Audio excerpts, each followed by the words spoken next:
Surge a ideia de que a criação da Bíblia pode ter ocorrido em um período histórico específico com um objetivo estratégico: suprimir a influência de outras divindades.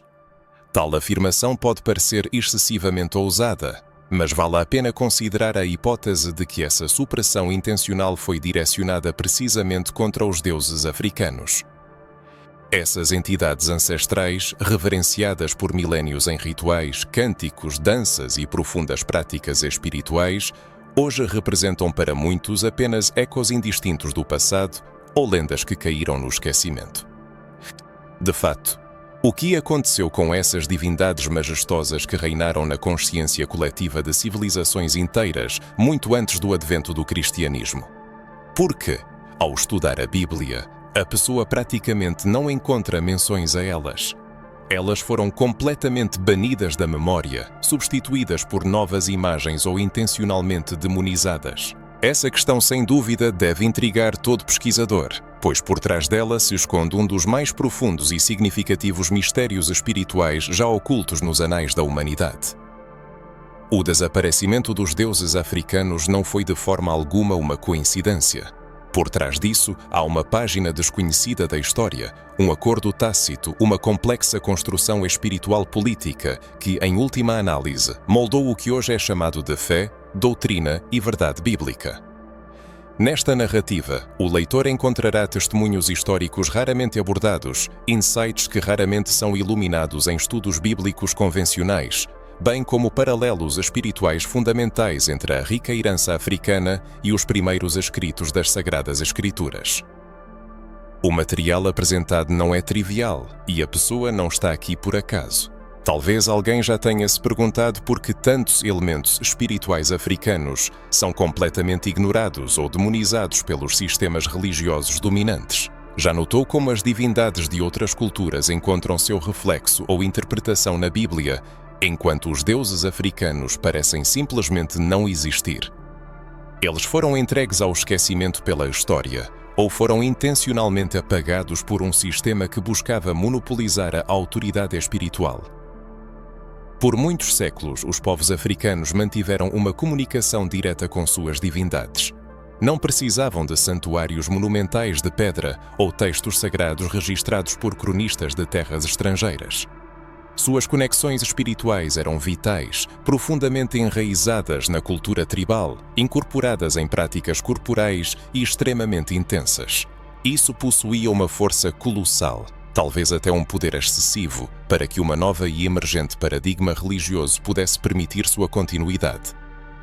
A verdadeira essência reside no fato de que, no período em que a Bíblia começou a ser escrita e sistematizada, uma batalha em larga escala estava se desenrolando. Não eram apenas confrontos militares entre reinos, mas sim uma guerra de símbolos, de doutrinas espirituais e de matrizes narrativas. Aquele que controlava a narrativa histórica obtinha poder sobre a fé. E o poder sobre a fé inevitavelmente levava ao controle sobre os povos. Os deuses africanos não desapareceram por perderem sua força. Eles foram silenciados por meio da palavra escrita. A narrativa bíblica foi formada em um contexto que buscava afirmar o domínio cultural e espiritual. Os autores das Sagradas Escrituras, certamente inspirados, mas ao mesmo tempo influenciados por sua época, faziam uma seleção consciente, decidindo o que deveria ser incluído no cânon e o que deveria ser irrevogavelmente excluído. E como resultado desse processo, panteões inteiros de divindades foram entregues ao esquecimento sob o peso da história. Mas hoje esta pesquisa visa restaurar essa memória perdida. Aqui será examinada a gênese dos textos bíblicos e os interesses ocultos que os impulsionaram. Será compreendido como a África foi espiritual e estrategicamente relegada à periferia do novo sistema religioso dominante. Será analisado o papel das forças religiosas e políticas na formação de uma fé que rejeitava o conhecimento ancestral. Também será investigado como esses deuses antigos ainda influenciam o mundo espiritual hoje, mesmo permanecendo nas sombras. E o leitor descobrirá a profunda interconexão de tudo isso com sua fé, sua identidade e sua história. Começa a surgir a compreensão de que o desaparecimento dos deuses africanos não é simplesmente um mistério não resolvido, mas sim uma estratégia antiga, meticulosamente planejada e ainda invisível. Esta nova revelação é capaz de virar completamente as concepções estabelecidas sobre a espiritualidade, a Bíblia e o autoconhecimento. Antes de mergulhar nesta jornada de descobertas, é importante fazer uma pausa e refletir sobre as informações já recebidas. Surgiu alguma sensação de inquietação. Isso levou a reconsiderar antigas crenças sobre a fé, a Bíblia ou a espiritualidade africana? Se a resposta for afirmativa, isso é um excelente sinal, indicando a direção certa. Ainda há muito a ser revelado, muitas camadas a serem descobertas e muitos segredos a serem desenterrados. Recomenda-se respirar fundo, pois a próxima etapa mostrará quão profunda e multifacetada foi essa manipulação espiritual. Continuemos esta investigação. É impossível compreender o desaparecimento dos deuses africanos sem apreender plenamente a profundidade e a riqueza da espiritualidade africana ancestral. Essa espiritualidade não existia separada do cotidiano, ela era a própria base da existência. Desde os primeiros raios do sol nascente até os rituais noturnos ao redor da fogueira, cada fenômeno possuía um profundo significado espiritual. A conexão entre o mundo visível e o invisível era percebida como algo natural, vivo e em constante evolução. Os deuses africanos, conhecidos por uma infinidade de nomes em diferentes regiões do continente, não eram entidades distantes ou abstratas. Eles estavam ativamente presentes na vida das pessoas, moldando diretamente a cultura, as normas éticas, os costumes e a própria identidade de cada povo. Em cada aldeia, em cada nação africana, existiam suas divindades, responsáveis pela chuva, pela colheita, pela fertilidade, pela justiça e pelos caminhos da vida. Esses deuses não eram apenas reverenciados, mas também eram pilares fundamentais do comportamento social. Uma comunidade que permitisse a ofensa a um orixá, ou um Nkisi, por exemplo, não sofreria apenas em um nível espiritual. Ela perderia o equilíbrio com o mundo natural e com todo o cosmos. Esse sistema era tão detalhado e profundo que muitos códigos morais, que hoje são encontrados em religiões organizadas, existiam entre os povos africanos muito antes de quaisquer escrituras sagradas serem registradas em papiro ou pergaminho.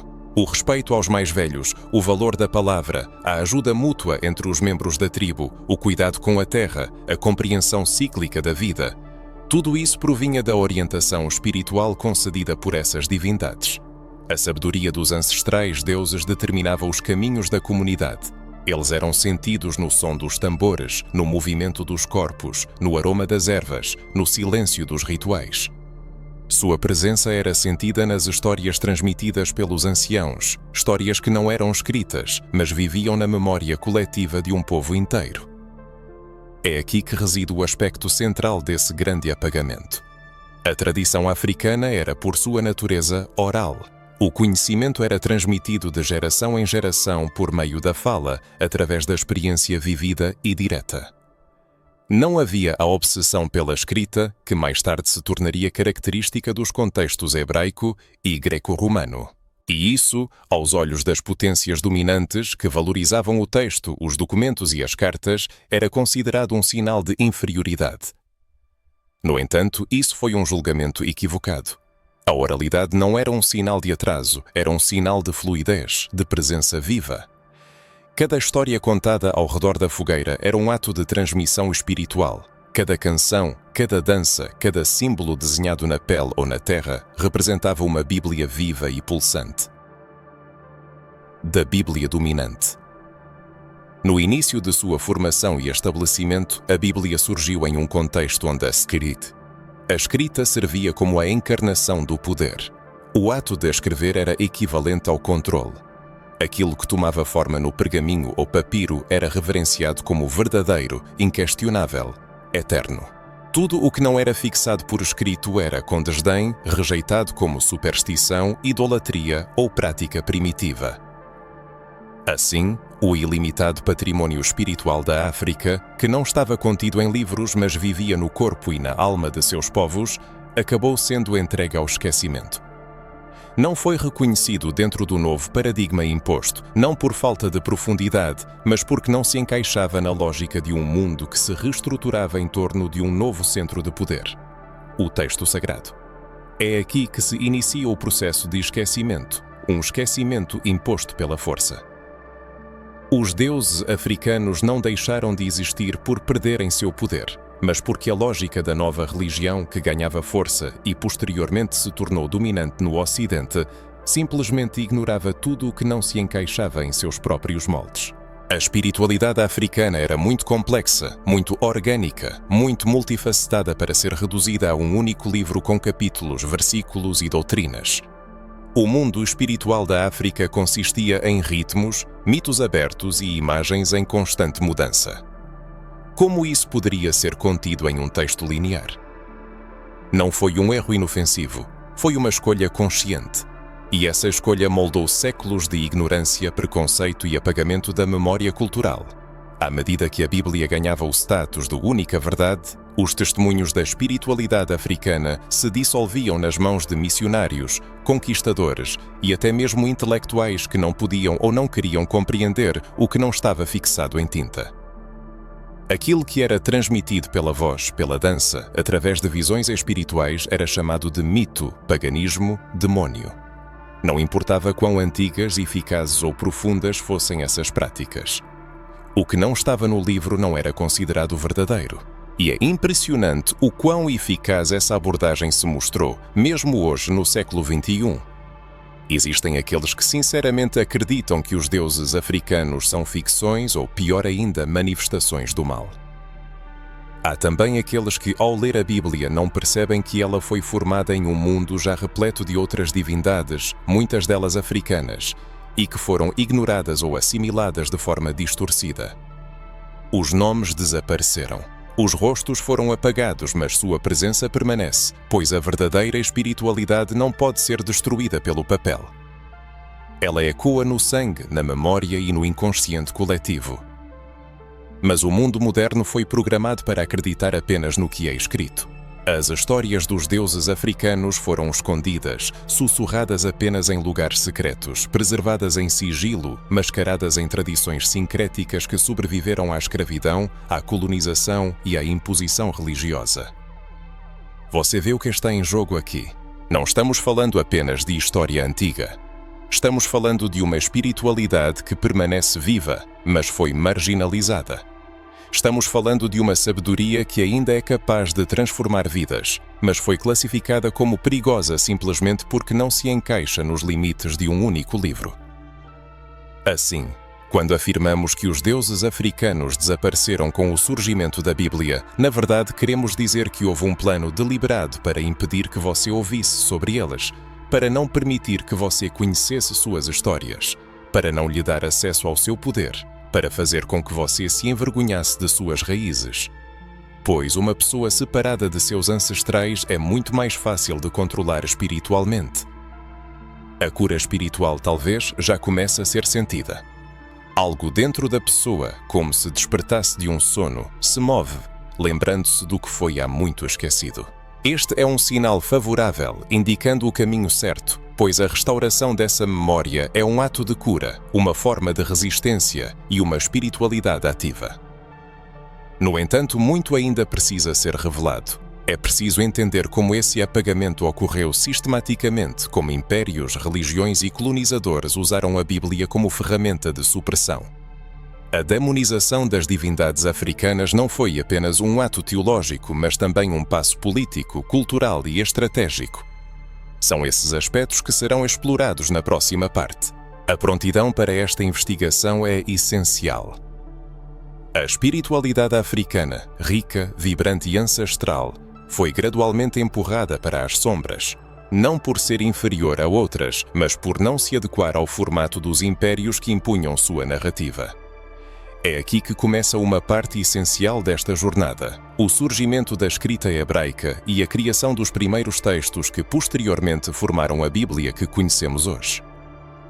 Este momento é fundamental para entender como os deuses africanos começaram a desaparecer da memória espiritual da humanidade. Pois a Bíblia não surgiu do nada, Ela não desceu dos céus pronta, encadernada, traduzida e com versículos numerados. Ela foi escrita por mãos humanas, que viveram em um contexto específico, imersas em uma paisagem política, espiritual e cultural extremamente competitiva. Por muito tempo, o povo hebreu foi nômade, constantemente entrando em conflito com as potências ao seu redor: egípcios, assírios, babilônios, cananeus. Cada povo possuía sua cosmovisão, seus rituais, seus deuses, suas interpretações do divino. E nesse mar de pluralismo espiritual, surgiu um projeto audacioso de centrar a fé em torno de um único Deus, com um único povo escolhido e uma única história de redenção. Isso não é uma crítica, mas sim uma observação histórica. A Torá, os profetas, os livros poéticos, todos esses textos foram registrados ao longo dos séculos com objetivos claros: preservar a identidade de um povo em meio ao caos e justificar seu papel no mundo como escolhidos, separados e distintos. Isso, sem dúvida, exigia uma narrativa muito bem construída que não apenas explicasse a origem do povo hebreu, mas também deslegitimasse as outras culturas espirituais ao seu redor. Agora, devemos refletir. Nesse processo de construção de uma história única, quem tinha voz? Quem controlava a pena? Quem decidia o que seria registrado e o que seria esquecido? A resposta é simples: os escribas e líderes religiosos daqueles povos que frequentemente estavam a serviço de reis ou classes dominantes. O que estava em jogo não era apenas a fé, mas o poder, o território e a sobrevivência política. Ao escolher contar apenas uma versão da história sagrada, esses autores acabaram apagando, consciente ou inconscientemente, a existência e a importância de centenas de outras expressões espirituais. Entre elas, a espiritualidade africana acabou sendo uma das mais prejudicadas. Surge a pergunta: por que na Bíblia não há menção direta às divindades africanas? Embora se saiba que o continente africano está presente desde o Gênesis, com menções ao rio Nilo, à Etiópia e à presença de povos como os egípcios e os cuxitas. Como é possível que a África esteja geograficamente presente no texto, mas espiritualmente ausente? Isso não parece estranho. Por que os deuses egípcios são mencionados apenas de passagem? Por que os povos da terra de Cuxe, que possuíam uma mitologia e cultos tão ricos, são apresentados apenas como cenários, como pano de fundo, como servos, e não como fonte de sabedoria espiritual? Essa ausência é muito eloquente. E aqui, toda a situação se torna ainda mais séria. Desde o início de sua formação, a Bíblia não representava apenas um registro de eventos. Ela encarnava um confronto simbólico. Cada palavra cuidadosamente selecionada, cada nome mencionado, ou, ao contrário, ignorado, cada referência feita ou omitida, servia como um tijolo na construção de uma identidade específica. E tudo o que potencialmente ameaçava essa identidade em formação deveria ser completamente eliminado, demonizado ou, de fato, entregue ao esquecimento. É por essa razão que as divindades africanas, apesar de sua inegável influência e presença ubíqua, foram silenciosa, mas resolutamente apagadas da narrativa. A escrita hebraica atuou como uma ferramenta sofisticada, projetada para moldar a percepção espiritual das gerações futuras. E esse processo não foi rápido, levou séculos de meticulosa construção textual. Cada nova geração fazia suas correções, reescrevia e reinterpretava os textos existentes. Com o tempo, o que inicialmente era uma coleção de textos sagrados de um povo, transformou-se na base teológica para impérios poderosos. Esses impérios, por sua vez, usaram a mesma Bíblia para justificar a escravidão, a colonização e a destruição sistemática de outras tradições espirituais, especialmente aquelas de origem africana. A mais amarga ironia em toda essa história é que muitos princípios que mais tarde seriam considerados exclusivos da fé bíblica já existiam organicamente nos rituais e ensinamentos dos povos africanos indígenas. No entanto, como esse conhecimento não estava registrado em tábuas de pedra ou pergaminhos, ele foi simplesmente ignorado. A sabedoria oral foi declarada inferior. O sagrado, transmitido através da dança, da canção, do uso de ervas e das práticas corporais, foi rejeitado em nome de uma fé textual. E não se engane, isso não foi uma mera preferência cultural, foi uma escolha política deliberada. O texto confere poder. Aqueles que escrevem definem o que é verdadeiro e o que é heresia. Aqueles que escrevem moldam a memória e aqueles que controlam a memória controlam a identidade. Portanto, quando a pessoa se volta para a Bíblia e não encontra menções aos deuses africanos, isso não significa que eles não existiram. Isso demonstra um silêncio intencional. Um silêncio que com o tempo se transformou em tradição. Um silêncio que ainda ecoa nas igrejas, nas escolas, nos discursos religiosos que ouvimos até hoje. Um silêncio que ergueu uma barreira entre a pessoa e seus ancestrais.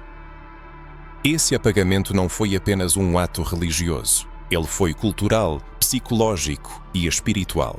Ele impactou a forma como os africanos e seus descendentes passaram a se perceber no mundo. Pois quando a pessoa perde o acesso à sua história espiritual, ela começa a acreditar que seu único caminho possível é aquele que lhe é imposto de fora. Quando uma criança negra cresce ouvindo constantemente que a cor de sua pele é uma maldição e que seus ancestrais serviam a falsos deuses, ela assimila a ideia de sua própria inferioridade espiritual. E foi justamente esse apagamento que buscou romper a conexão com o sagrado ancestral para abrir caminho para o domínio espiritual colonizador. No entanto, o tempo do silêncio está gradualmente chegando ao fim. Hoje, estamos nos dedicando a resgatar essas vozes esquecidas. Estamos chamando as coisas pelos nomes, revelando o que foi apagado. Estamos vendo o que nos foi ocultado. E isso não é uma negação da Bíblia. É um convite a uma compreensão expandida dela. A uma consciência de que o texto bíblico, por mais sagrado que seja, foi escrito por pessoas, movidas por suas próprias intenções, medos e interesses. Que por trás de cada livro há um contexto específico, que por trás de cada silêncio há uma escolha, e que talvez tenha chegado a hora de também ouvir as histórias que nunca foram contadas. Por trás dos eventos históricos, com uma análise mais atenta, torna-se absolutamente evidente que o desaparecimento das divindades africanas não foi resultado de casualidade, uma simples omissão ou uma coincidência insignificante no contexto da evolução religiosa. Pelo contrário, foi um projeto meticulosamente planejado e complexo, implementado por impérios poderosos e instituições influentes que estavam plenamente conscientes das consequências de suas ações. Os deuses não se dissolveram no nada. Eles foram intencionalmente apagados da memória, e esse apagamento representou uma ferramenta poderosa, uma estratégia para alcançar o domínio cultural, mental e, o que é especialmente importante, a espiritual. Ao examinar a cronologia das civilizações dominantes, seja o Egito, a Babilônia, o Império Persa, a Grécia ou Roma, uma característica comum se revela. Todas essas potências compreendiam profundamente que o controle da narrativa equivale ao controle da fé. E quem governa a fé, inevitavelmente governa o povo. Essa verdade antiga e profunda encobre um perigo muito maior do que muitos estão dispostos a reconhecer. Cada um desses impérios, ao conquistar territórios, tinha a clara consciência de que o verdadeiro poder não residia apenas na força das espadas, escudos ou no número dos exércitos, mas na capacidade de controlar a mente e a alma dos povos subjugados. O domínio genuíno começa quando os conquistados passam a acreditar na insignificância de sua própria cultura, quando sentem vergonha de sua própria espiritualidade. Foi exatamente esse o destino dos povos africanos. Tomemos como exemplo o Egito, um império onde os povos africanos interagiam de perto com os grandes centros de poder da época. A espiritualidade egípcia, apesar de sua complexidade excepcional, sofreu transformações drásticas à medida que as dinastias mudavam. Deuses, outrora reverenciados como protetores, guias e senhores da fertilidade e da morte, gradualmente adquiriram as características dos novos governantes. Divindades mais antigas, mais intimamente ligadas aos povos negros do sul, como os núbios, foram sendo marginalizadas para a periferia da narrativa histórica.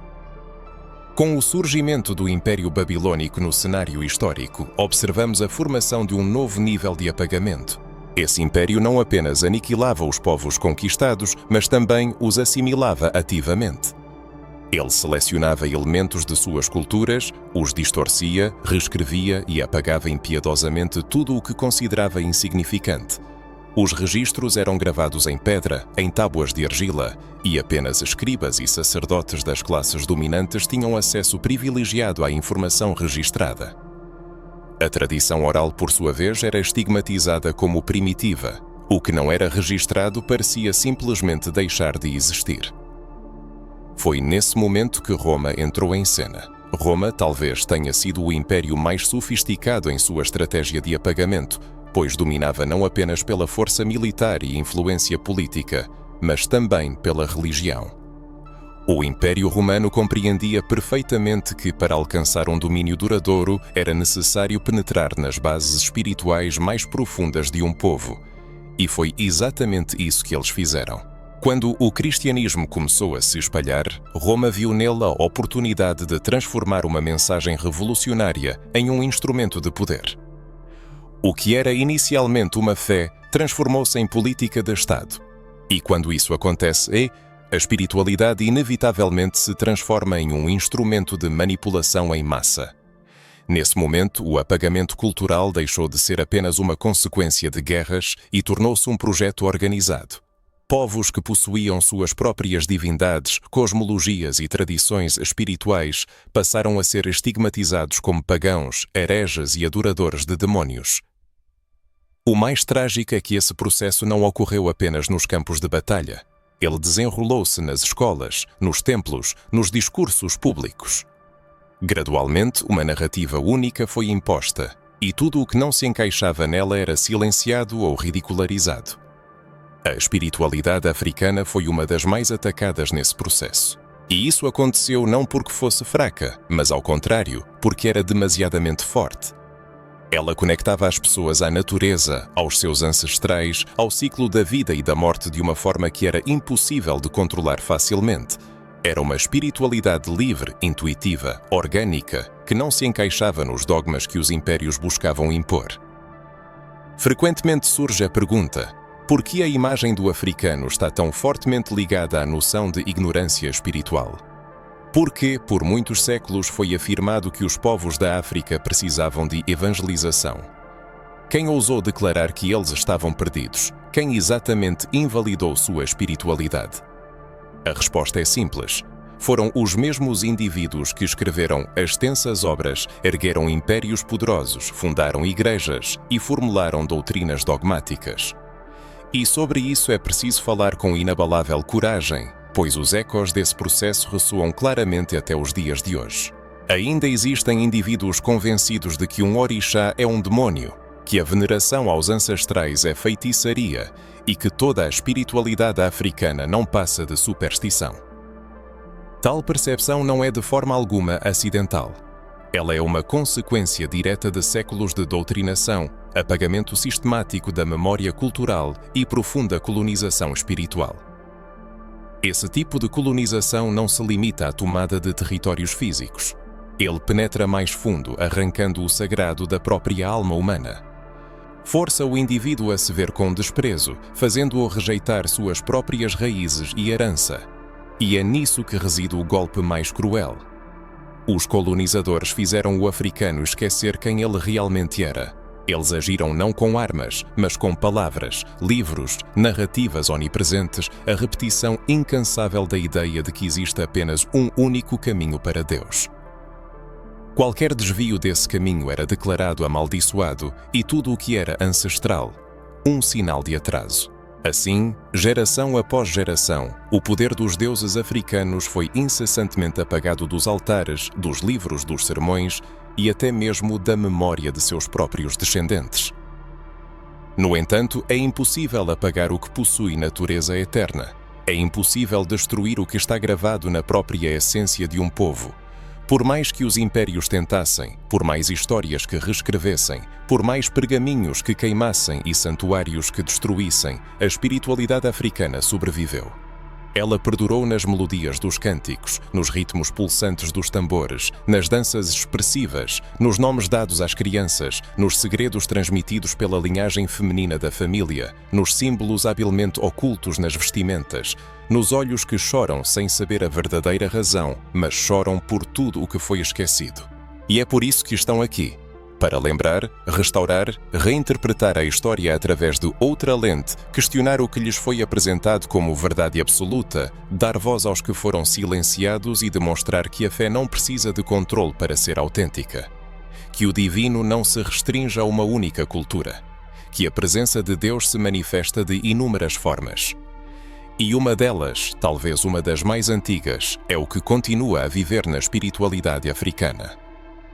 E agora que a profundidade desse apagamento foi compreendida, deve-se refletir. Quantas histórias foram irremediavelmente perdidas? Quantas curas? Quantas revelações? Quantas experiências com o sagrado foram descartadas simplesmente porque não se encaixavam nos limites de um livro aprovado por um império? O que o mundo poderia ter aprendido com esses deuses? Que conexão espiritual ele teria hoje se os povos africanos não tivessem sido forçados ao silêncio? À medida que a desvendagem desse denso véu de silêncio e manipulação prossegue, a realidade se mostra cada vez mais dura. Não bastou simplesmente apagar os deuses africanos da história espiritual da humanidade. Isso por si só já seria um ato de apagamento violento. Mas o que aconteceu foi ainda mais profundo, calculado e cruel. Além de serem apagados, esses deuses foram demonizados. Entidades sagradas, veneradas por milénios, foram transformadas em símbolos do mal. De senhores da cura, tornaram-se agentes do engano. De espíritos protetores, transformaram-se em demónios a serem combatidos. E tudo isso foi realizado com uma frieza teológica que ainda hoje ressoa em sermões, em doutrinas e até mesmo nos pensamentos inconscientes daqueles que nunca se permitiram duvidar do que aceitaram como verdade inquestionável. As Sagradas Escrituras, em particular a Bíblia, contém inúmeros conceitos como ídolos, imagens abomináveis, falsos deuses e demónios, que invariavelmente se referem a quaisquer divindades diferentes do Deus de Israel. O Antigo Testamento, em especial, demonstra uma postura extremamente severa em relação a outros cultos religiosos. A idolatria é tratada como prostituição espiritual e aqueles que seguiam deuses estrangeiros eram submetidos a punições que iam até a morte, o exílio ou a aniquilação completa. No entanto, surge a pergunta pertinente: quem definiu essas entidades como falsas? Quem estabeleceu que a única forma legítima de espiritualidade era aquela que passava pelo sacerdócio levítico? Porque qualquer manifestação espiritual diferente era imediatamente estigmatizada como ofensiva a Deus. É exatamente nesse contexto que a demonização dos deuses africanos se conecta diretamente com o mencionado mecanismo bíblico de exclusão. Mesmo na ausência de menções diretas no texto, a atitude da Bíblia em relação aos deuses de outras nações lançou as bases sólidas para a associação automática de qualquer manifestação espiritual de origem africana com o mal e a impureza. Ao longo dos séculos, basta olhar para o discurso colonial e missionário que penetrou na África do século XVI ao XIX. Orixás, voduns e inquices. Todas essas divindades eram tratadas como demónios. Seus rituais eram prontamente estigmatizados como feitiçaria e sua música e danças eram declaradas obra do diabo. Mas porquê? Porque uma espiritualidade que trazia cura, que ensinava a viver em harmonia com a natureza, que demonstrava profundo respeito pelos mortos e veneração aos ancestrais, foi reduzida a uma caricatura distorcida? A resposta para essa pergunta é simples e bastante dura. Era uma estratégia descarada de poder. A demonização do sagrado africano era vital para justificar a escravidão. Era necessário impor uma nova fé alheia.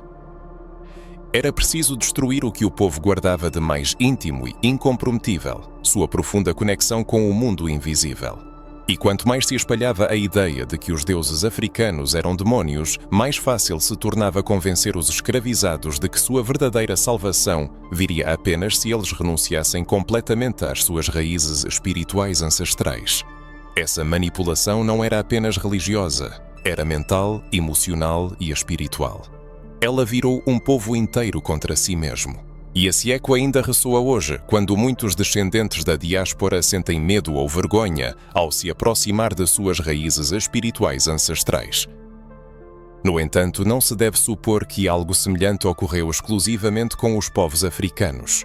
Não, o mesmo padrão se repetiu inúmeras vezes com os cananeus, amorreus, filisteus, moabitas.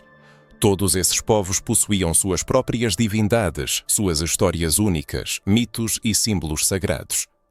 Mas quando foram política e militarmente derrotados por Israel, seus deuses também foram derrubados. Na narrativa bíblica, eles se transformaram de protetores em inimigos espirituais. Foram associados à perversão, idolatria e traição. O que antes era um deus da fertilidade, da justiça ou da sabedoria, tornou-se um objeto de abominação. É sempre o mesmo processo, imutável. Primeiro a marginalização, depois a ridicularização e, em seguida, a demonização. E o mais impressionante é como esse processo ainda é percebido como algo completamente natural. Poucos questionam essa lógica. Poucos refletem que talvez o que na Bíblia era chamado de ídolo não era apenas uma imagem vazia, mas uma representação simbólica de uma espiritualidade profunda e legítima, com uma conexão real com o divino. Poucos percebem que chamar os deuses africanos de demónios não é apenas uma manifestação de ignorância. É uma forma de violência espiritual. Significa, sem rodeios, que tudo o que um povo é no que ele acredita, o que ele considera sagrado, é mau. Isso não é evangelização. É operação disfarçada de salvação. Agora, se aprofundarmos nessa questão, torna-se evidente que a demonização das divindades africanas não representava apenas uma disputa teológica. Ela serviu como uma ferramenta poderosa para romper a conexão entre o povo africano e sua identidade espiritual ancestral. Quando se convence uma pessoa de que todos os objetos de adoração de seus ancestrais são falsos, impuros ou perigosos, ocorre a destruição das ligações mais profundas. Isso gera confusão, medo e vergonha, criando assim um vazio espiritual. Nesse vazio, então, é inserida uma nova doutrina, uma nova moral e uma nova cultura. Dessa forma, ocorre gradualmente o apagamento não apenas da divindade, mas também do próprio povo que a carregava em seu coração. Essa tática de demonização permanece extremamente eficaz até os dias de hoje. Basta observar como muitas pessoas ainda expressam atitudes negativas em relação às religiões de origem africana. Basta notar o quão persistentemente essas práticas são perseguidas, ridicularizadas e criminalizadas, mesmo em estados que se declaram seculares. Os preconceitos religiosos, direcionados contra tudo o que é ancestral e africano, não surgiram por acaso. Eles foram cultivados ao longo dos séculos, moldados por uma teologia que afirmava a existência de apenas um Deus verdadeiro, declarando todos os outros como falsos. E essa ideia, repetida incessantemente de geração em geração, transforma-se em uma verdadeira prisão mental. No entanto, surge uma pergunta legítima: será que tudo o que está fora da tradição judaico-cristã é automaticamente demoníaco? Será que a verdade de um povo deve necessariamente anular a verdade de outro? O sagrado precisa ser exclusivo, ou pode ser múltiplo, diverso e profundo, como os rios que cruzam o continente africano desde as origens da humanidade? Para essas perguntas não há respostas simples, mas elas precisam ser feitas, pois enquanto a lógica da demonização não for questionada, continuaremos a alimentar o mesmo círculo vicioso de ignorância e alienação. E talvez aqueles que agora leem estas linhas estejam experimentando exatamente esses sentimentos. Provavelmente cresceram ouvindo sobre a proibição de sequer pronunciar o nome de um orixá, sobre a inadmissibilidade de vestir branco às sextas-feiras, sobre a proibição de tocar tambor, pois tudo isso era considerado mal. Mas agora começa a vir a compreensão de que essas ideias não vieram do céu. Elas foram construídas, foram ensinadas, implantadas na consciência, repetidas por séculos até parecerem naturais. E agora é o momento de quebrar esse feitiço de mentiras. Chegou a hora de abrir os olhos, de se reconectar com uma verdade que é mais antiga que qualquer império, mais forte que qualquer colonizador, mais viva que qualquer templo de pedra. Se já ficou claro que os impérios buscaram silenciar e demonizar os deuses africanos, agora entramos em um capítulo ainda mais delicado e significativo desta narrativa histórica. Trata-se do papel da Igreja na colonização espiritual dos povos africanos. E quando se menciona igreja, não se refere à fé em si, nem à espiritualidade sincera daqueles que creem em Jesus. Trata-se da estrutura religiosa, institucional, política e autoritária, que, ao longo dos séculos, se uniu aos interesses coloniais para apagar, proibir e até mesmo criminalizar quaisquer formas de espiritualidade que não correspondessem ao padrão europeu do cristianismo. A partir da era da expansão colonial, especialmente entre os séculos XV e XIX, observa-se a formação de uma aliança extremamente estratégica entre a coroa e a cruz. Uma espada em uma mão, a Bíblia na outra. Enquanto os soldados invadiam terras estrangeiras, os missionários se dedicavam à catequização. Enquanto territórios eram conquistados, almas eram convertidas. Contudo, essa conversão não era um ato espiritual voluntário, não era um processo de abertura do coração. Na prática, era uma imposição, uma espécie de colonização da alma. No contexto da subjugação do espírito, a Igreja Cristã Europeia, especialmente a Igreja Católica daquela época, assumiu o manto de única guardiã da verdadeira doutrina. Isso lhe dava, como ela acreditava, o direito total de erradicar, suprimir e substituir quaisquer práticas espirituais que não se encaixassem nos limites de sua doutrina ocidentalizada. Nesse processo, as Sagradas Escrituras, a Bíblia, transformaram-se em uma poderosa ferramenta. É importante notar que esta afirmação não é uma manifestação de desrespeito aos textos sagrados. Pelo contrário, serve como um lembrete de que qualquer ferramenta pode ser pervertida e usada para o mal quando o objetivo principal se torna o poder. Foi exatamente isso que aconteceu. Os colonizadores não hesitaram em recorrer a versículos bíblicos para justificar cinicamente a instituição da escravidão. Eles exploraram certas narrativas da Bíblia para declarar peremptoriamente que os africanos haviam sido amaldiçoados, sendo descendentes de Cam e, consequentemente, condenados à escravidão perpétua. Quando os representantes da população negra eram violentamente arrancados de sua terra natal e levados acorrentados aos continentes americanos, chegavam lá despojados de praticamente tudo, exceto de sua fé profundamente enraizada. No entanto, mesmo esse último refúgio, sua espiritualidade ancestral, logo passou a ser percebida como algo extremamente perigoso, sujeito à erradicação completa. Foi nesse momento dramático que os missionários entraram em cena, revelando-se como verdadeiros condutores da destruição cultural. Nas vastas aldeias, nas apertadas senzalas dos escravos, nos quilombos escondidos e nas imensas plantações, os missionários erradicaram incansavelmente e sistematicamente a espiritualidade africana. Seus sermões eram direcionados contra a veneração aos orixás. Afirmava-se que os ancestrais não eram nada além de demónios, que os rituais tradicionais de cura eram feitiçaria nefasta e o som do tambor nada mais que o ritmo sinistro do inferno. Isso não foi um ato de evangelização no verdadeiro sentido da palavra, foi um terrorismo espiritual declarado. As consequências desse impacto foram tão profundas e abrangentes que, mesmo hoje, muitos representantes da população negra sentem vergonha de suas raízes espirituais ancestrais. Experimentam um medo irracional daquilo que foi demonizado por séculos, muitas vezes sem sequer perceber a verdadeira origem desse medo profundamente enraizado.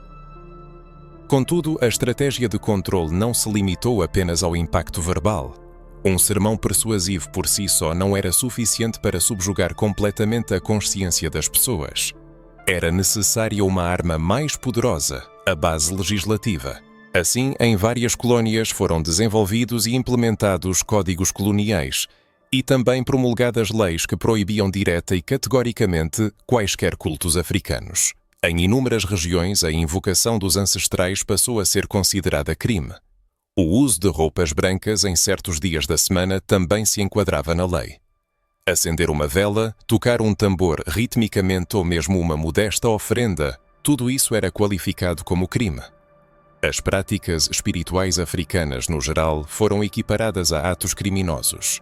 E o que é notável, as igrejas cristãs, em muitos casos, não apenas aprovavam essas medidas, mas as recebiam com aplausos fervorosos, pois para elas, a erradicação da cultura espiritual africana servia como uma prova inquestionável de progresso e avanço da civilização. A essência da tragédia residia no fato de que, no fervor desse processo destrutivo, ninguém reconhecia que, na verdade, estava sendo exterminada uma sabedoria ancestral. Uma conexão profunda com o sagrado que existia muito antes do surgimento de quaisquer estruturas eclesiásticas. Agora só se pode imaginar o impacto colossal que isso teve em gerações inteiras. Crianças cresciam, despojadas do conhecimento sobre seus ancestrais espirituais e sua herança. Jovens eram doutrinados a crer que as práticas de seus avós eram pecaminosas e inaceitáveis. Comunidades inteiras perdiam sua autenticidade e identidade, pois a religião imposta lhes dizia que a salvação só era alcançável através da renúncia completa daquilo que por séculos nutria e sustentava sua vida interior. E todo esse sistema de opressão e desorientação era reforçado por símbolos de fé, cruzes, dogmas rígidos e versículos bíblicos cuidadosamente selecionados, destinados a justificar uma teologia que servia exclusivamente ao poder, e não aos altos ideais de amor, verdade ou ao espírito autêntico. Mesmo após o fim oficial da era colonial, esse legado venenoso continuou a viver e a exercer sua influência. A Igreja, a essa altura, já havia semeado um tipo de fé incapaz de dialogar com as diferenças, que não aceitava a alteridade de outras culturas e não reconhecia o sagrado nas diversas manifestações da espiritualidade humana. Consequentemente, até hoje observamos como o racismo religioso se manifesta nas paredes das igrejas, no conteúdo dos sermões, nas doutrinas e até nas convicções internas de pessoas que podem ser bem-intencionadas, mas profundamente doutrinadas por uma concepção eurocêntrica de Deus.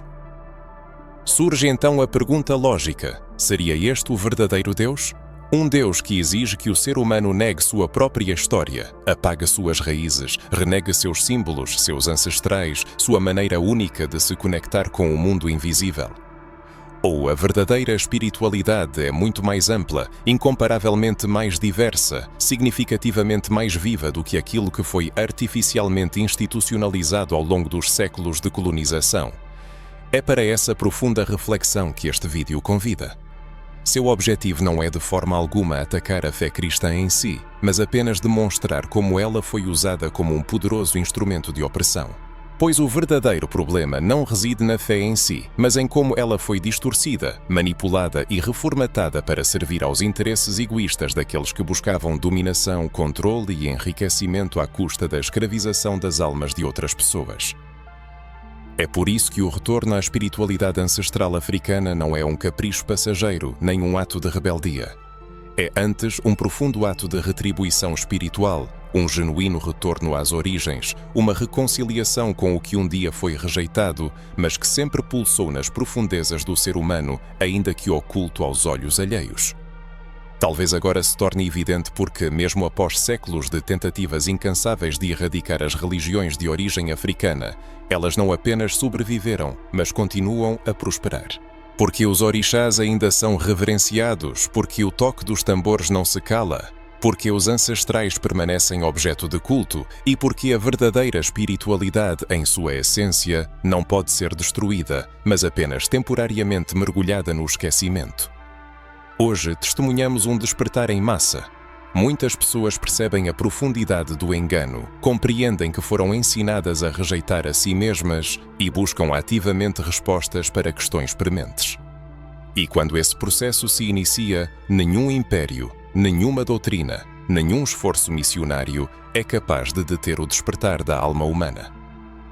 Mesmo sob a opressão total, a demonização sistemática das divindades africanas e a imposição insistente de uma nova fé, criada para servir às ambições coloniais, algo verdadeiramente incrível aconteceu. Foi algo que nem os mestres das doutrinas nem os senhores das espadas puderam prever.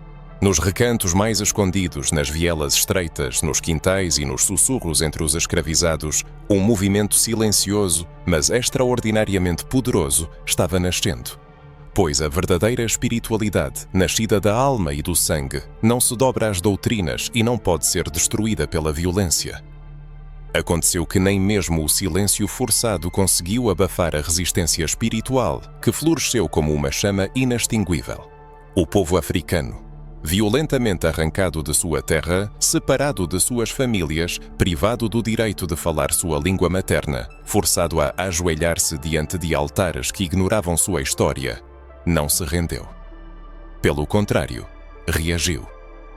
E essa reação não se limitou apenas à resistência armada ou à fuga. Ela se manifestou em um nível muito mais profundo, na própria essência do espírito. Foi através do sincretismo que a fé ancestral encontrou maneiras de permanecer viva, mesmo disfarçada, oculta sob a forma imposta de uma nova religião. E aqui reside um dos maiores atos de inteligência espiritual na história da humanidade. Os orixás sobreviveram assumindo a forma de santos não por idolatria, como muitas vezes se afirma, nem por confusão doutrinária, mas por pura estratégia, por um ato de resistência, por uma necessidade de sobrevivência. Quando os colonizadores forçavam as pessoas negras a assistir à missa e a orar diante de imagens que não tinham relação com seus ancestrais, externamente eles obedeciam, mas internamente compreendiam perfeitamente o significado de suas ações. Eles sabiam que por trás de São Jorge se escondia Ogum, por trás de Nossa Senhora da Conceição, Iemanjá, e por trás de São Sebastião, Oxóssi. Essa associação não era um erro. Era uma maneira sofisticada de manter a conexão com o sagrado, mesmo sob ameaça de morte. O sincretismo não é apenas uma mistura caótica de crenças. É uma linguagem codificada, uma resposta espiritual à opressão, uma forma de declarar: vocês podem tomar nossa terra, podem nos chicotear, podem proibir nossos tambores, mas nunca tirarão de nós a nossa fé. E assim, enquanto os missionários estavam convencidos de que estavam convertendo as pessoas à sua fé, o povo africano continuava a adorar suas divindades com toda a reverência e força, apenas adaptando suas práticas à nova realidade imposta. Foi este sincretismo multifacetado que serviu de berço para o nascimento de sistemas religiosos afro-brasileiros e afro-caribenhos, como Candomblé, Umbanda, Santeria e uma infinidade de outras manifestações espirituais, cuja essência carrega o DNA da resistência inabalável. Cada melodia que ressoa no canto ritual, cada volta da dança circular, cada ofrenda cuidadosamente colocada na encruzilhada, atua como uma afirmação antiga e poderosa. A espiritualidade africana não se extinguiu de forma alguma. Ela apenas sofreu profundas transformações, vestiu máscaras engenhosas e encontrou caminhos para se manifestar onde sua presença era menos esperada, contornando o olhar vigilante dos opressores. Onde os escravizadores viam apenas as imagens familiares dos santos, aos iniciados revelava-se a verdadeira grandeza dos orixás.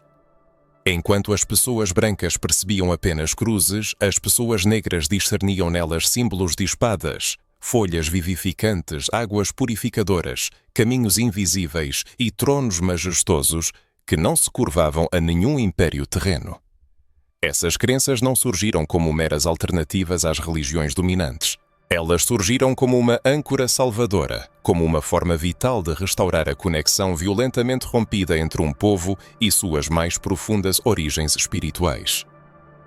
No entanto, essas práticas representam algo mais do que meros ritos religiosos. São poderosas expressões culturais, memórias vivas e arquivos espirituais inestimáveis de tudo o que tentaram impiedosamente apagar da memória coletiva.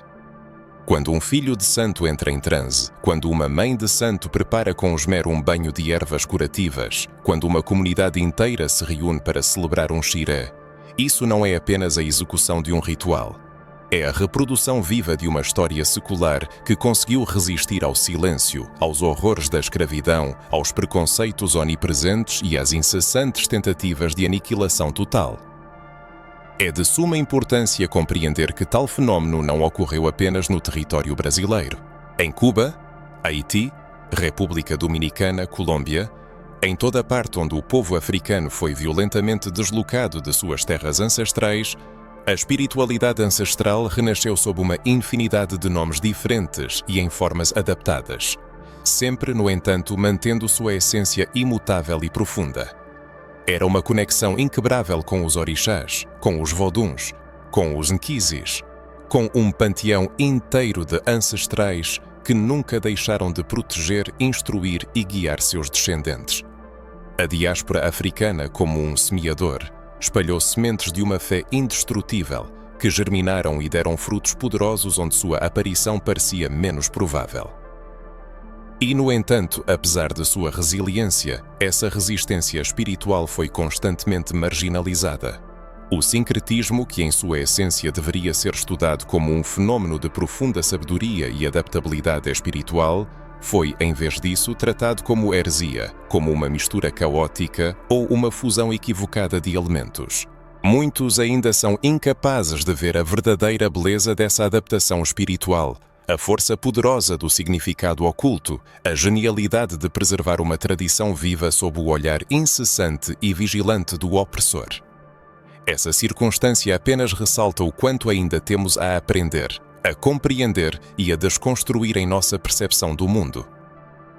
É revelador que, mesmo nas igrejas evangélicas e católicas contemporâneas, ainda se possam encontrar numerosos costumes cujas raízes se aprofundam no sincretismo africano. A fé popular, o uso de rosários adornados com fitas coloridas, rituais que incluem água, sal, velas e cânticos, tudo isso carrega influências invisíveis, mas poderosas, das quais muitos adeptos dessas confissões sequer suspeitam. Esse fato prova de forma convincente que a resistência espiritual africana não se limita às paredes dos terreiros de axé. Ela transcendeu fronteiras geográficas e culturais, permeando a música, a arte, a língua e até mesmo a forma como muitas pessoas oram, buscam proteção e vivenciam o sagrado em sua vida cotidiana. É por isso que a espiritualidade africana não representa apenas uma das religiões. É um ato fundamental de sobrevivência. É uma memória viva. É uma profunda reunião com a sabedoria ancestral que foi transmitida de boca em boca, de geração em geração, de corpo em corpo, apesar de tudo. Mesmo quando parecia que tudo estava irremediavelmente perdido, mesmo quando o tambor era estritamente proibido, seu ritmo continuava a ressoar no peito das pessoas. Mesmo quando a dança era condenada, os pés intuitivamente sabiam o caminho. Mesmo quando os nomes foram violentamente alterados, a energia original permaneceu intacta. E agora surge a questão: cada pessoa reconhece essa poderosa resistência em si mesma? É possível que, mesmo sem perceber, ela carregue fragmentos dessa espiritualidade viva que conseguiu sobreviver ao silêncio imposto. Poderia ser que suas orações, seus gestos, seus mais profundos sentimentos de fé estejam de alguma forma conectados com tudo o que aqui se revela. À medida que os descendentes dos povos africanos se aprofundam nesse caminho de reencontro espiritual, uma pergunta angustiante começa a inquietar seus corações. E quando com tristeza nas almas daqueles que viveram antes deles e que silenciosamente carregaram esse pesado fardo? O que, afinal, foi perdido? O que exatamente foi arrancado de suas vidas quando as divindades africanas foram derrubadas? Quando os antigos rituais ancestrais foram proibidos? Quando os tambores outrora ruidosos silenciaram? Quando a fé ancestral de seu povo foi rotulada como demoníaca, como idolatria, como mera superstição? Não se perdeu apenas um conjunto de nomes sagrados ou a memória de ritos antigos. Desapareceu uma cosmovisão abrangente, uma abordagem profundamente enraizada e holística para compreender a existência, o divino, a corporeidade, a espiritualidade, o fluxo do tempo, o fenômeno da morte e a própria natureza. Para os povos africanos, o mundo não era composto de elementos fragmentados. Pelo contrário, tudo o que existe estava em contínua interconexão. Os céus não eram apenas a morada de uma divindade distante, eram uma parte integrante do organismo vivo do universo, em interação harmoniosa com a Terra, os elementos aquáticos, todos os seres vivos e a humanidade. Havia um equilíbrio encarnado na sabedoria cíclica, e foi precisamente essa sabedoria que foi entregue ao esquecimento. Imagine apenas a quantidade inumerável de narrativas que foram entregues ao esquecimento. Quantos provérbios sábios, quantas melodias que carregavam ensinamentos sobre o sentido da existência, quantas danças rítmicas capazes de conceder cura, quantos símbolos multifacetados que encerravam mapas de navegação espiritual inteiros caíram no esquecimento apenas porque alguém os considerou indignos de preservação. Foram impiedosamente destruídos métodos de fitoterapia, práticas sutis de escuta espiritual através dos sonhos, uma conexão profunda, quase íntima, com os elementos primordiais da natureza, vastos conhecimentos sobre o céu estrelado, sobre os ciclos da lua e sobre a própria respiração da terra. Todos esses aspectos constituíam uma parte integrante da vida espiritual africana. Não eram apenas crenças fragmentadas, mas verdadeiras ciências ancestrais que enchiam a existência de um profundo sentido e indicavam a direção correta. E após a erradicação desse conhecimento inestimável, algo muito mais prejudicial aconteceu. A autoestima espiritual de incontáveis milhões de africanos e seus descendentes foi esmagada.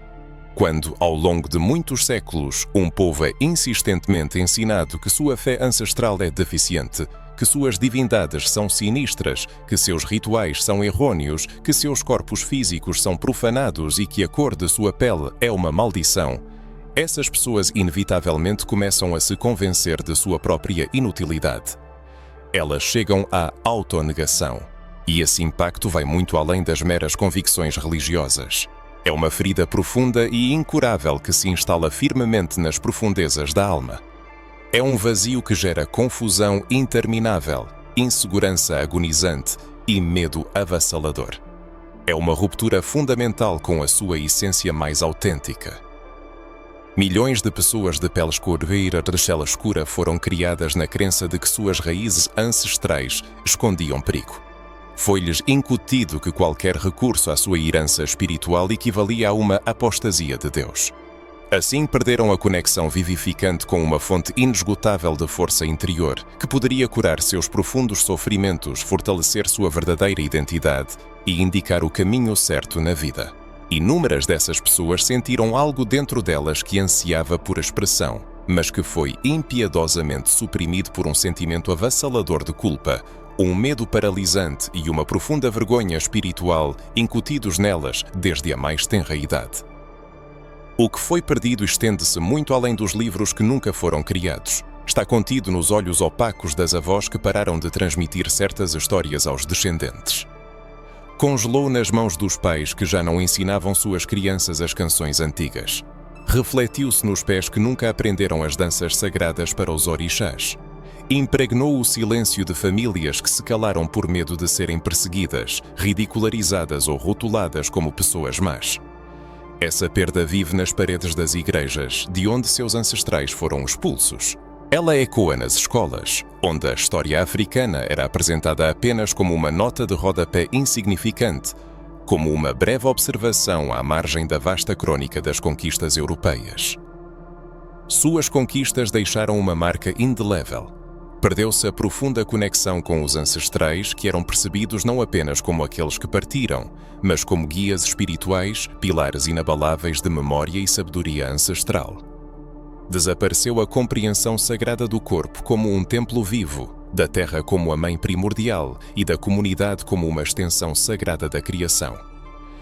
Dissipou-se a ideia de que a verdadeira espiritualidade não é desunião, condenação e superioridade hierárquica, mas, pelo contrário, união, celebração e profundo respeito pela diversidade de tudo o que existe. Todas essas perdas deixaram impressões que se estendem muito além do mundo visível. Elas moldaram nossa cosmovisão, influenciaram nosso comportamento, emoções, relações interpessoais e estruturas sociais. Um povo despojado de sua espiritualidade ancestral perde também parte de sua capacidade de amor próprio, de reconhecimento de sua própria sacralidade, de seu valor intrínseco. E quando a autoestima espiritual é destruída, tudo o mais inevitavelmente começa a desmoronar. Isso é como uma árvore com as raízes cortadas. Ela pode ficar de pé por um tempo, mas não é capaz de resistir às intempéries, nem aos vendavais, nem à seca. É por isso que é tão vital falar sobre isso, pois o reconhecimento do que foi perdido é o primeiro passo no caminho da restauração. E essa restauração não é de forma alguma um retorno nostálgico ao passado. É um poderoso movimento de cura, de renascimento da identidade, de retorno da força espiritual que nos foi tirada, mas que ainda pulsa dentro de nós, ansiando pelo despertar. Cada vez que uma pessoa se permite olhar com reverência para seus ancestrais, Cada vez que estuda um orixá, cada vez que escuta o toque dos tambores com o coração aberto, cada vez que toma um banho de ervas com intenção consciente, cada vez que acende uma vela com compreensão, ela começa a recuperar essa força perdida. E não se deve pensar que isso é pouco, pois cada ato de reencontro com a sabedoria ancestral é, ao mesmo tempo, um ato de revolução. É uma mensagem para o sistema que tentou apagar a história. Eu existo, eu resisto, eu lembro. Isso não é apenas autocura, mas também um profundo respeito por aqueles que vieram antes de nós e que lutaram para que essa chama continuasse a arder, mesmo quando tudo ao redor clamava para apagá-la. O mais surpreendente, depois de todos os esforços empreendidos para apagar essa história, é observar como a espiritualidade ancestral africana não apenas sobreviveu, mas está renascendo diante de nossos olhos. Um verdadeiro movimento de reencontro espiritual está abrangendo o mundo inteiro. E ele não surge apenas nos terreiros, nos cultos afro-brasileiros ou nas comunidades religiosas tradicionais. Ele germina em mentes que há muito tempo estavam adormecidas, em corações que foram ensinados a temer suas próprias raízes e que agora pulsam novamente com uma nova e profunda consciência. Esse despertar não se limita apenas à esfera religiosa. Ele também possui um caráter cultural, político, emocional e profundamente espiritual. Pois quando uma pessoa começa a se perguntar por que seus ancestrais foram silenciados, quando ela começa a perceber todo o peso da palavra demonização e como ela foi usada como instrumento de controle, algo fundamental acontece. As pessoas param de aceitar narrativas prontas e começam a buscar ativamente suas próprias respostas. E essa busca leva muitos de volta a práticas, símbolos, palavras e rituais que antes eram fontes de medo, mas que agora começam a ser percebidos como portais para a cura. Esse retorno espiritual às origens, uma espécie de volta para casa, não possui nomes eclesiásticos, nem endereços fixos, nem paredes no sentido convencional. Esse lar é encontrado no sussurro das folhas, no murmúrio das águas, nos sonhos místicos, nas batidas rítmicas dos tambores que despertam memórias há muito adormecidas. Ele se manifesta no corpo que dança como se encarnasse os movimentos de todas as gerações anteriores que foram privadas dessa oportunidade. Ele vive em canções que aparentemente nunca foram aprendidas, mas que brotam dos lábios como se sempre tivessem lá habitado. Esse reencontro não exige justificativa racional, pois ocorre em um nível muito mais profundo, diretamente na alma humana. Nos últimos anos, observa-se um crescente reconhecimento por parte de cientistas, antropólogos, pesquisadores, espiritualistas, líderes religiosos e até mesmo alguns pastores progressistas sobre a importância de restaurar os conhecimentos ancestrais africanos. Eles perceberam que esses conhecimentos são uma parte fundamental da espiritualidade das pessoas negras, e ignorar tal herança apenas perpetua a colonização secular da alma. É notável que quanto mais profunda e respeitosamente esses conhecimentos são estudados, mais eles revelam a sabedoria oculta sob camadas de medo, doutrinas e preconceitos, o que se torna objeto de interesse especial. Aquilo que outrora era pejorativamente chamado de macumba, hoje é ressignificado como uma verdadeira ciência espiritual. A aplicação de ervas, que historicamente foi criminalizada, hoje é redescoberta como uma antiga farmacopeia, capaz de curar não apenas o corpo físico, mas também o campo energético e o espírito.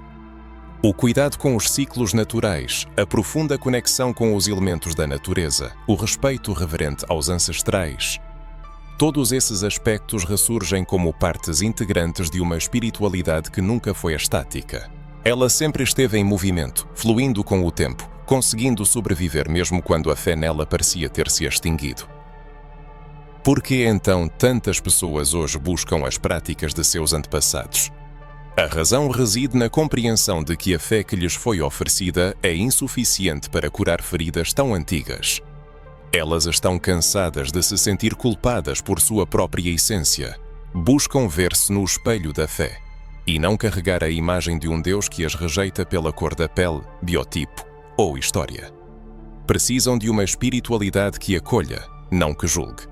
No fundo, sentem que algo dentro delas pede para voltar para casa. E este lar espiritual cheira a mato, soa com os atabaques e fala com as vozes daqueles que viveram antes de nós. É notável que para muitos esse retorno não significa de forma alguma o abandono da fé cristã. Pelo contrário, muitas pessoas encontram maneiras de integrar ambas as cosmovisões. Honram Jesus sem negar os orixás. Mantêm a Bíblia como fonte de sabedoria, mas ao mesmo tempo abrem espaço para mitos africanos, contos antigos e cantos da terra. Descobrem que a espiritualidade não precisa ser exclusiva, que é possível seguir um caminho de liberdade, consciência, respeito e verdade. E esse processo, aos poucos, desconstrói séculos de opressão espiritual, rompendo suas amarras. A reconexão com a espiritualidade ancestral não é uma moda passageira nem uma revolta contra a Igreja. É um profundo movimento de autocura, uma reapropriação da própria narrativa espiritual. É uma oportunidade única de ouvir o chamado dos antepassados silenciados, de reaver o que nos pertence por direito espiritual. Como se, após séculos de silêncio, as vozes que outrora ecoavam nas terras ancestrais, nas aldeias africanas, nas florestas sagradas, finalmente voltassem a ser audíveis. Todo aquele que se permite acender uma vela com a intenção ancestral, todo aquele que toca o atabaque com reverência, toda mulher que prepara um banho de ervas com plena consciência, todo jovem que estuda a história dos orixás com curiosidade e respeito, todos eles contribuem para a restauração desse fio outrora rompido. E quanto mais pessoas participam desse processo, mais forte se torna este tecido espiritual. Quanto mais ele se expande, mais potente se torna seu poder de cura.